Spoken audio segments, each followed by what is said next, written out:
Collins & Co.'s not-for-profit conference, Be Empowered Through Knowledge, is designed specifically for the not-for-profit sector. Our speakers are experts in this sector, and their practical approach provides not-for-profit board members and management with the opportunity to improve their skills and knowledge across a range of specialist topics. The conference also provides a great networking opportunity.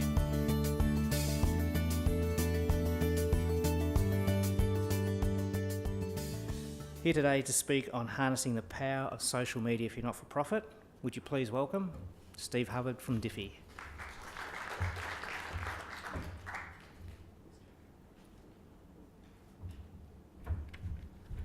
Thanks, Stu.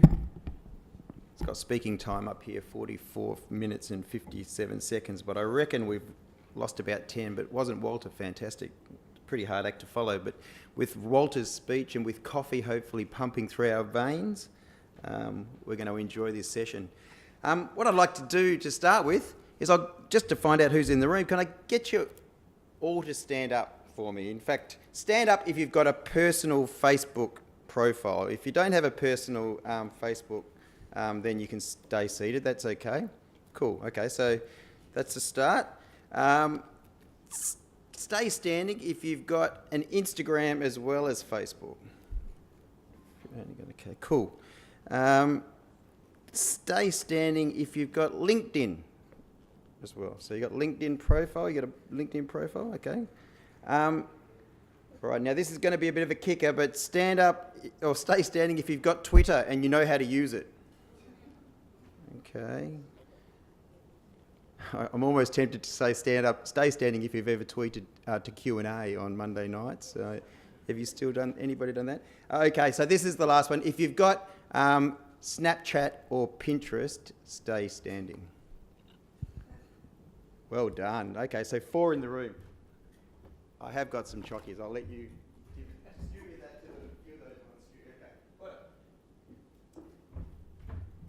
Okay. Thanks for that. No, that was just to start with. The other thing is, I guess what I'm interested as well, of those people, so you all have Facebook, or most of you have Facebook profile. Just a show of hands, how many of you are actually managing or have a role with your not-for-profit's Facebook page or Instagram accounts?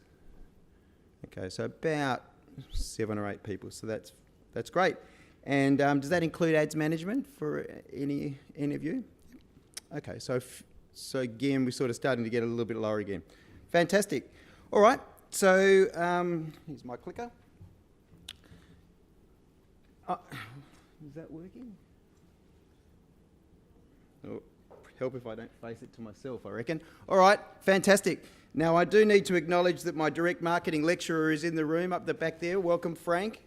And so I did go to Monash not that long ago, and so sometimes I forget where I heard things, but I don't think it was in direct marketing that I heard this. But in marketing communications, someone smart once said, it's a little bit like cricket, right? There's only really 2 main functions of your marketing communications, and that is to firstly, obviously, acquire new people to your business, customers, clients, and secondly, and often people forget, but to retain the people that you already have. So often when I talk to people about why they want to and why they should consider social media marketing, the principal reason is to attract people to your business, whether it's a not-for-profit business or otherwise, and to retain those people that are supporters and or customers and clients of your business.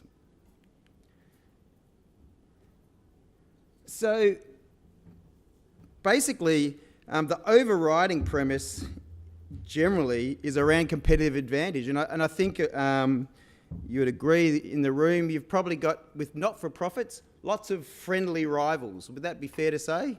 I think in the industry that we are. But generally speaking, competitive advantage is almost the overriding principle of our marketing communications. And so there's a few main objectives that I think social media really lends itself and can help you to obtain competitive advantage. The first thing is around the notion of social media channels are assets, right? Would it be fair to say that increasingly, just out of interest, how many of the people represented in the room with not-for-profits actually don't have a bricks and mortar premises? Is there a show of hands? So you're with a not-for-profit, but you don't actually have a bricks and mortar, right? So typically we think of assets of being bricks and mortar, cars, that sort of thing, right? But increasingly, assets and what becomes important for our business and what becomes sellable, ultimately, potentially, if you're in corporate type business, is those online and social media assets as well. So one of the things that I like to sort of really, if you like, encourage businesses is to consider them in that way, right? So ultimately, how do you protect your online and social media assets? The key asset is your website, right? So the website is effectively the place where it should be the repository of all your information. So as a, and it's also, you don't have to be, everybody nowadays pretty much will judge us, on first impression. So if we're looking for your not-for-profit and we're trying to find out how we can support whatever it is within the industry and the area that you are focusing on, we will go to your website. Would that be fair to say? And we will go and try and find out the information of the sort of causes you're supporting and that sort of thing. So clearly, websites are a really important asset of any business, of any not-for-profit. So, and people will often say, well, what does it cost to have a good website? Well, my answer would almost be, it cost me, I think, $2,500 to get a website, and it cost me $4,000 to get my brand done. So effectively, it depends where you position. At the end of the day, you want to make sure that the website positions you in such a way that it reflects the brand and the business that you want to reflect. Secondly, in the business is, and the main, often the assets in not-for-profit is, how do you reflect as an asset within your business? Now, for those that are familiar, you will know LinkedIn is effectively professional Facebook, let's call it that. I must admit, probably 10 years ago it was when I was back studying, I was hoping back in the day that by having a LinkedIn profile, someone would come a recruiter or somebody along those lines or in local government would come and tap me on the shoulder and say, Steve, you're the best damn good-looking sport and recreation consultant we've ever seen. We want to hire you, right? So effectively, you are a representative often, you are the primary representative, more often than not, of your business, right? So the person that's represented, and you are a very good-looking crowd, and you're a very professional-looking crowd in front of me, is that same professionalism reflected on your individual LinkedIn profile? So do you have a picture? Do you have a background? Is the key area completed? Do you sort of say what you're about and what you stand for the business, effectively? Then you've got the LinkedIn company. So realistically, with your business, so you can create a great profile depending on your not-for-profit. Have you set up your not-for-profit company on LinkedIn so that you can actually have that logo shown as part of your profile? Again, just an asset that you can share messaging through and educate your particular audience about what it is that your not-for-profit does, what it is that you stand for. So LinkedIn company as a social media asset for your business. Facebook page. Did anybody else notice this morning that Facebook's family is down? Did anybody know that this morning? How ironic on the day I'm sharing. So do you know that Facebook, I'm sure people in the room, Facebook has the 4 most popular apps on our phone. You know what they are? Obviously Facebook itself, Instagram, Facebook owns Instagram, Messenger, so people using Messenger, and the other one is WhatsApp. They own all 4. That's why they kind of know a lot about us, right? Just so you're aware. But anyway, your Facebook page, again, does it represent your business as an asset? Is the logo where it should be? Is the imagery how it should be? Is the information complete? And you can see where I'm going here. Similarly with Instagram. Oh, so in actual fact, I missed my Instagram slide. It looks very similar to Twitter. But again, logo, cover, consistency. What is it that you stand for? And the key messaging in terms of how people might contact or support your business. Can I find you? Out of interest, I didn't get people to sort of stay standing before, but does anybody here have and manage their not-for-profits Google My Business? Do you have that? Yep. So Google My Business is always interesting when I work with businesses, because often I'll sit down and we actually have to claim our business. So often if you're a bricks and mortar business, Google, when it had its little Google car that went around, will take a photo and know that you're there. And so you actually can be searchable despite not having set up a Google My Business. But Google, you may know, is the other monster on the online world, and Google owns YouTube. So effectively the two main search engines are Google and YouTube. And so again, as a asset, it's something that you really should consider as far as how you set them up. Are they on brand? Are they representing your business in the way that your business should be represented?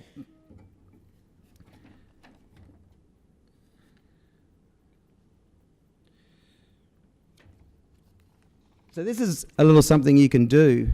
I've got this, do try this at home, or in actual fact it's probably more apt to say do try this in the office.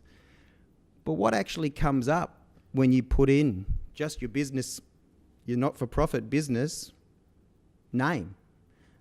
Is it a competitive? Is it something that, in actual fact, when you put your name in there, is there a whole whack of other not-for-profits competing against you up the top?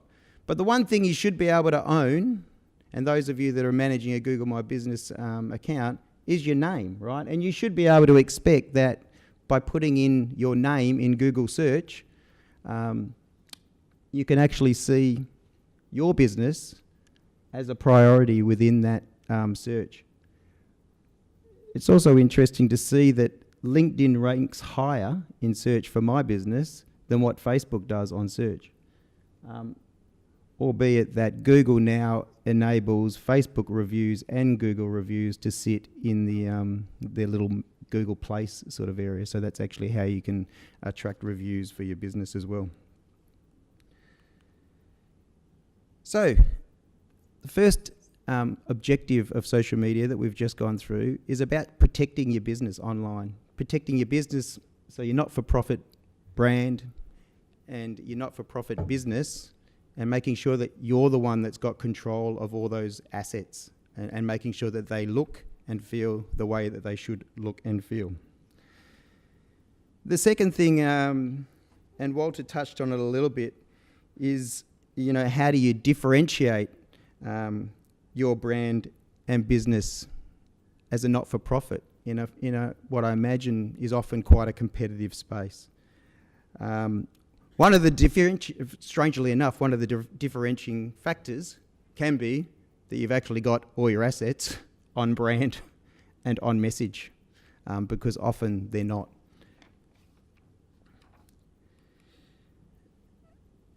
The next one is just being top of mind. So the other objective is just being top of mind with the target audience that you're hoping to attract.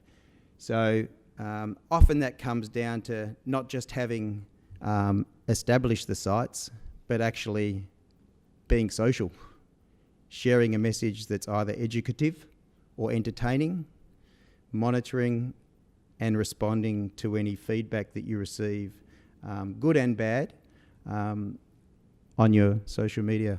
I mentioned before, I actually went from being a sport and recreation guy to being a marketing guy. So in local government, that doesn't happen too often. I don't think that transition. But one of the first, and I was fortunate to get an opportunity to work with Melbourne Tigers, that Melbourne United now, for those people that follow basketball in the National League. And I had the opportunity in the last year of being Tigers. They also had a successful season, as they're doing this season, and they won last season. But it was their last season as the Tigers, and they moved from what was State Centre for basketball and netball to what is now, I think, called Melbourne Arena, but it was Vodafone and Hisense before that.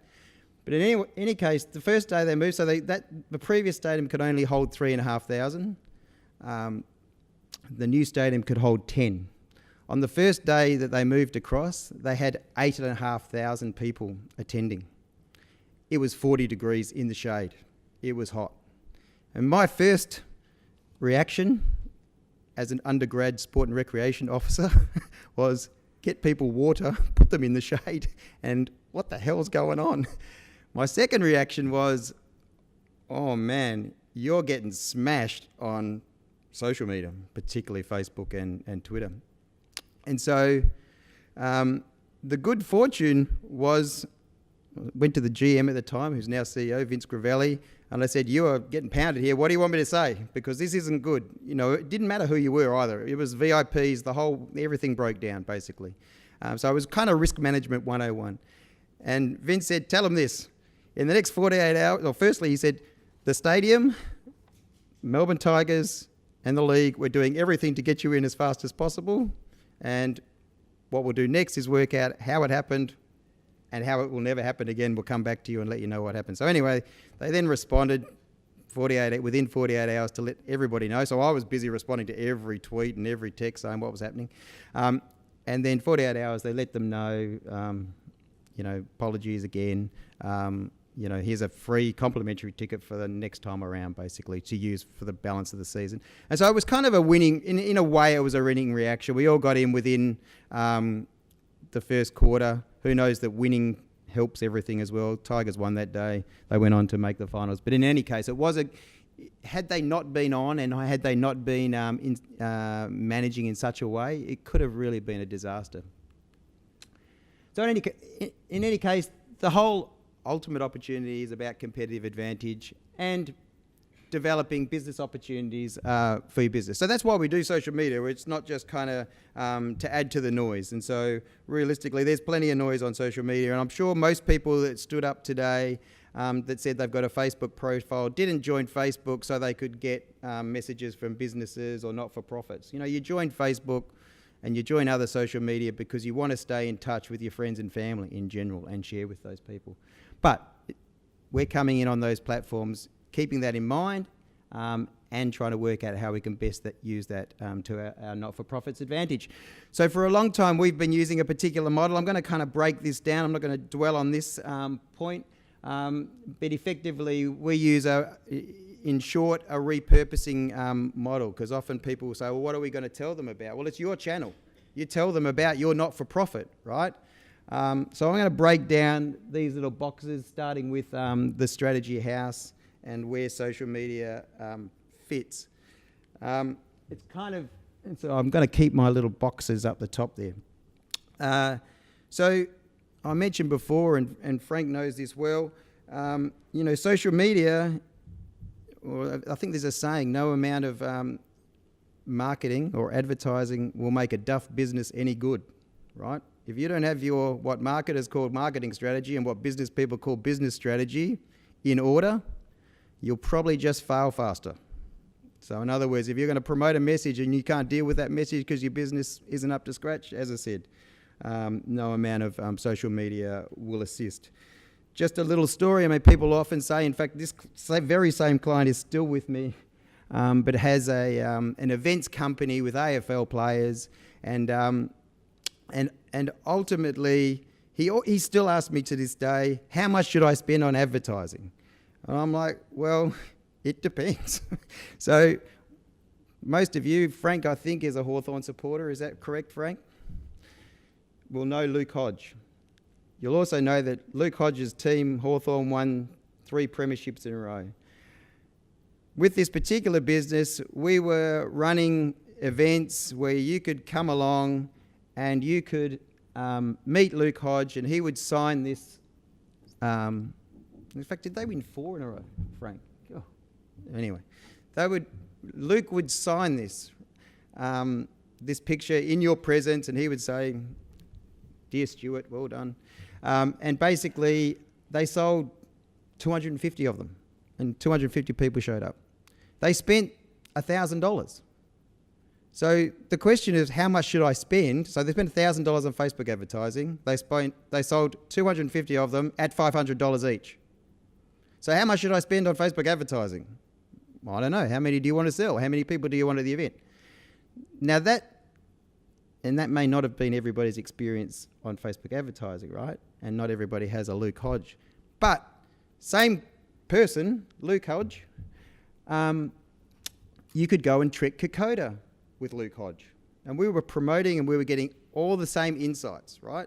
Trek Kokoda with Luke Hodge. It doesn't matter whether you're a Hawthorn fan or just a football fan. You want to go and trek Kokoda with Luke Hodge. We just heard about Kokoda, right? He's a great leader. It was $8,500. Most people that's ever done research into going and trekking Kokoda, you probably can do it for about $5, $5.5, I guess. And then often people will raise money as well. It was too expensive. So we got all exactly the same insights, all the reach, all the engagement, all that sort of stuff. But until they brought it down to $6,500, they didn't sell many, right? So in the end, they had to bring it down. And even to this day, they still run a trek Kokoda, but they've got the pricing right. So often, what do you have to spend? It depends, right? And it depends on what the offer and what people are prepared to pay for it. I'm in my little corner up here in terms of knowing customer, knowing the offer and knowing yourself. So ultimately, you've got to know who you're talking to. You know, really, whether you're just educating with your organic type posts, you want to know that you're talking to the people that you mean to talk to, right? If it's mainly seniors that you're talking to, talk to seniors. If it's mainly kids that you're talking to, talk to kids. But know who your target market is. You know, is it a broad spectrum? You know, how old are they? Where do they live? Know who you're talking to. And you know that we're in a whiffum generation, right? It's what's in it for me.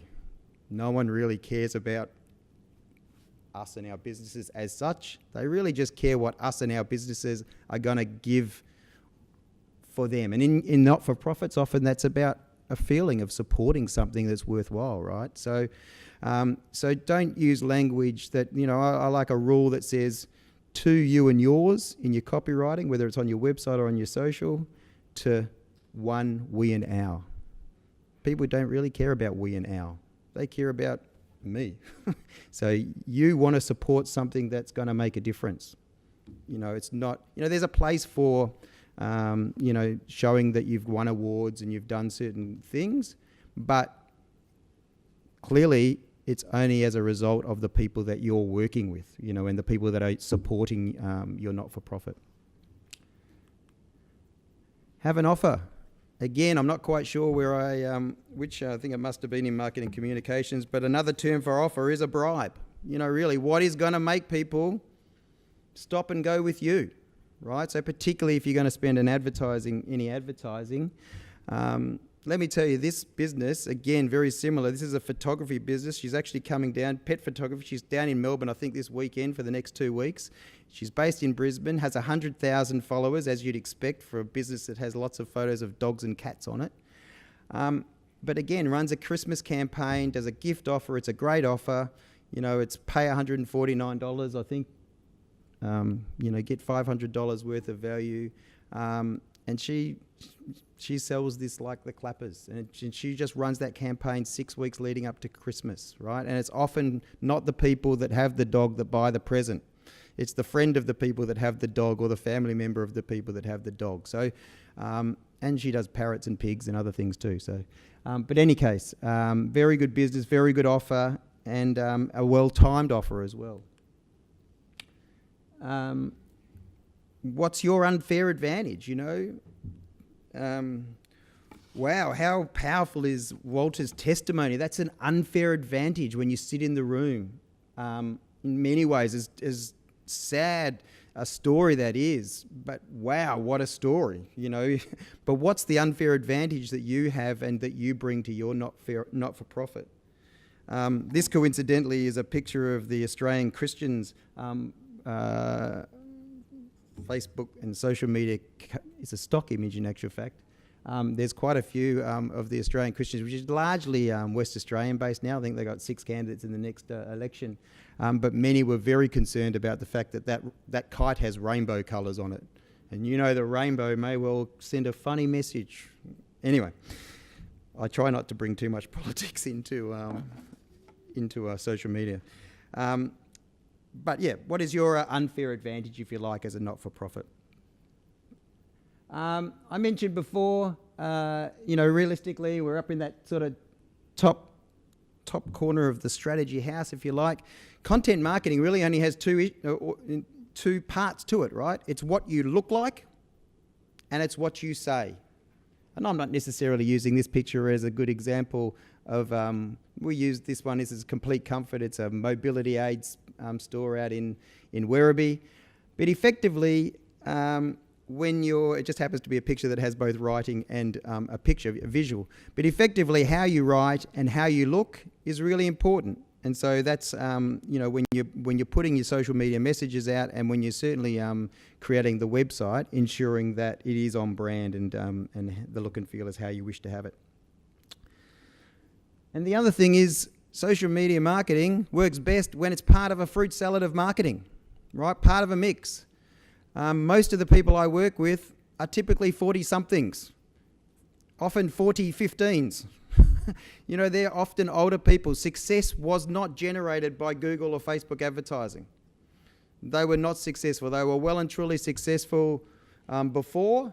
It's potentially a threat to them because others can come in and perhaps use new media. But most campaigns and most businesses that I work with, even if they've just used to do the local newspaper, they used to do the yellow pages, they still do, maybe if they're doing radio or whatever they might do, it should coordinate and be consistent across all media.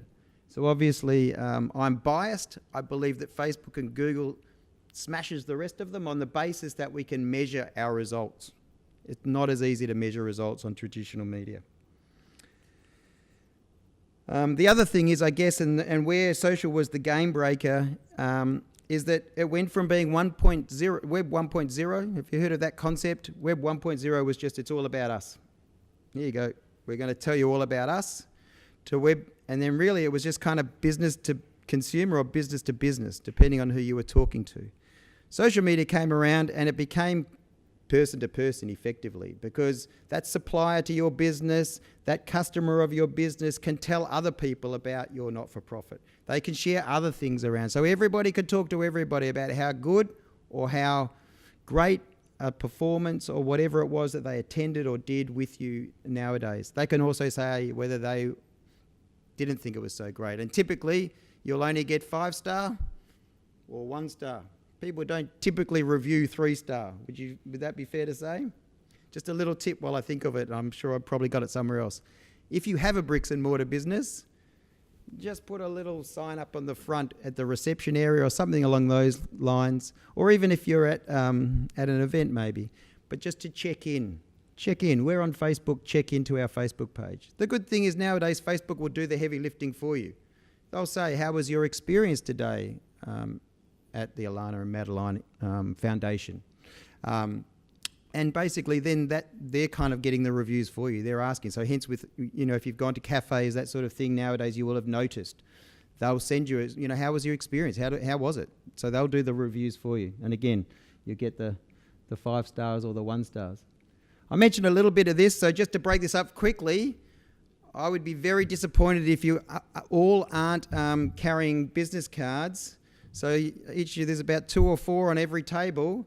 I want you just with the people on those tables, make sure you share your business card with everyone. You can do that now, right? So we've got a moment, taking a moment. Take your business cards out. Take your business cards out. Have a nice, you can say how you're enjoying this presentation so far. Be honest, give some feedback. But please take your business cards out. There's no excuses. Back table in the middle, I can see you're hesitant. Did you not bring business cards? Oh, you might have to write on a bit of paper and share, okay? All right. That's it. So if you haven't got business card, take this opportunity now to use the piece of paper and sort of cut a few things out. What I want to let you know is that potentially or I believe, LinkedIn is your most powerful social media. It's your most powerful. And Frank, why is it your most powerful? Because we can be direct and personal, right? And maybe today, two people that you might want to look up and connect with, effectively. No, maybe it's unfair to do that, Frank Chamberlain. But what you can do, whether you know them or not, Walter was a good example today, right? So if I wanted to, and I thought Walter was amazing, right? And I'm going to tell him that, right? So I'll send Walter a message and I would say, Walter, I was at the Not-for-Profit conference today. I thought you were fantastic. It would be great to connect and stay in touch with you on LinkedIn. I don't think I've ever had anybody not connect with me when I say, you don't even have to say that, right? Because sometimes people might not be that amazing. But if you say, hi, Stuart, it would be great to connect and stay in touch with you on LinkedIn. Guarantee the moment you put Stuart on, first of all, that puts you about in the top 20%. Everybody else is too lazy. I'm just hitting connect. LinkedIn's become like a lot of the other ones. It's just gamified. People connect. Then you got other people trying to create massive lists. So effectively, if you personalize that message, there is a high guarantee that they will connect with you, whether they know you or not. Secondly, is what you do with it, right? If they're very important, they might be your future patron for your not-for-profit. Hey, I'd just love to have a coffee with you, Stu. If that's possible, I really want to find out whether Collins and Co would be, is something, there's opportunities to do some stuff together, and it might not be as blatant as that, but realistically, connection is one thing. What you do with it is the next thing, obviously. But can be time consuming, and there's all sorts of other things, but really take it serious. Often, don't just send people a blub. Take your LinkedIn profile serious. Has everybody heard of this? What is it? 6 Degrees, I think, of Kevin Bacon. Did everybody remember that? Oh, it's actually a really good TED talk. In fact, one of my very first lecturers, market research, said, watch a TED talk a week, it'll change your life. TED talks are great. But Kevin Bacon does a TED talk and it's fantastic. I always think of Kevin Bacon when I think of LinkedIn, because effectively you might be connected to 1,000 people, but your second connections as a result of that 1,000 people connects you to 10,000 people. Those people connect you to 100,000, 1 million third connections, right? And LinkedIn now, as I mentioned before, is all about gamifying. You know Stu, you may know Frank, you probably know Mary, and it just puts in all these people that you may know because of your industry.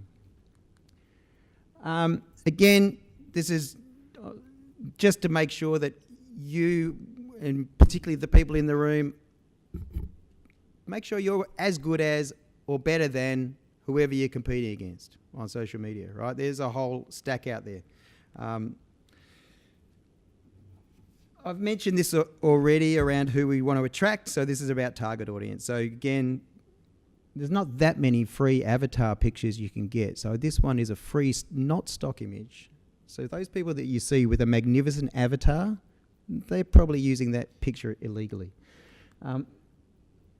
Right, so this one here, I mentioned, so I use a particular strategy around a website to social. So website is where the content comes from for the type of strategy that I use with social media marketing. And I use the term, I live in West Footscray. I back onto Barkly Village, which is a fantastic Indian village. If you want to have Indian, there's none better. I open the back door to my place, not barbecue smells, I get dosa, right? But it's an incredible place in that you go past one Indian place and there'll be no one in there. And you go past Angan, they'll be out the door. You go past the two Dosa Corner and Dosa Huts, they're lining out the door and they're competing with one another, right? So, but you have this amazing contrast between the busy and what do, right? You want to go to the one that's proofed. So we talk about social proofing. So on your website, put some information up there. Show your icon at the top of your, well, I haven't got that picture of the website, but we have on the previous slide. But effectively, have your icons. Show that you're a social business. Perhaps have your social media, your Facebook feed or your Instagram on there, so that people can see that you're a social business, right? We do communicate. We care what you say. We're going to speak back to you. When you put those icons on your website, though, make sure they open into a new tab. Don't let them open over the top of your website. Otherwise, you'll lose them forever and they'll never come back. They'll see what Mary had for breakfast or coffee, and that'll be it. So in other words, as I said, we take the website to the people. People often sort of say, well, what am I going to share on my social media? Well, share what it is that you do, what makes you unique, testimony, all sorts of things that you can get, hopefully, from your website.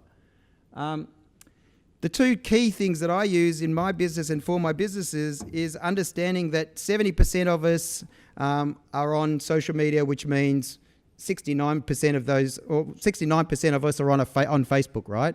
So that means that pretty much anybody over the age of 13 and under the age of 80, pretty good chance they're on social media, right?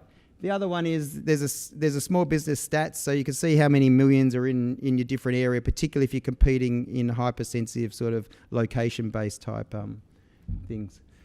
Ultimately, ROI. We all want ROI. I don't think social media will work for my business. Really? Okay. So to me, when I hear that statement, it's a bit, you've got to test it. If it doesn't, then so be it. But realistically, how do you test it? So people know in the most basic, so what's the cost? It's the time and money you spend to attract the customers, less the sales revenue you make, okay? So let's look at how we report. So generally for me, I do reporting for my clients, and they want to know this stuff. So know on your Facebook page how you can find your insights, how many people are looking. So I've actually put Footscray Traders up there, for instance, right? We've been promoting a Footscray Trader, which is really about promoting Footscray, and you know, we measure that. And every month I go back and sort of say, wow, you know, so many people have seen the video, so many people are engaging with us, so many people have been reached and seen our posts and that sort of thing, right? So you have these insights available to you. When we're advertising, clearly that's where people want to get bang for their buck. They're not just paying for somebody like me or somebody internally as their time resource. And can I say that the two most common mistakes with social media marketing is A, don't spend enough because they don't have anything, and B, spend too much time and too much money. They pay a resource to manage 30 or 40 hours and then don't have any money to do any ads or content or anything along those lines. So, but realistically, when people are doing Facebook ads, they want the bang for the buck. That's attracting the new client. They're the people that don't know of us already, right? That's where you attract the new one. So we clearly have to make sure that we're measuring our, you know, our engagement, our clicks back to website, if that's what it's about. There's a little Facebook pixel. Those of you, there was about 4 or 5 that said they were managing the ads account. Make sure that you generate this pixel, give it to your web developer, make sure it's on there. Then people can say, again, for me, when people then say, oh, I don't think it's working, I say, well, really? 2,000 people went through your website and then 500 went to this page and 400 went to that page. Facebook Pixel is my version of Google Analytics, right? So it tells me what's going on and it retargets. So I'm targeting to particular people, let's say in Footscray, particular age. It will go, okay, well, a lot of people are coming, they're mainly female. It'll probably retarget mainly to female, okay?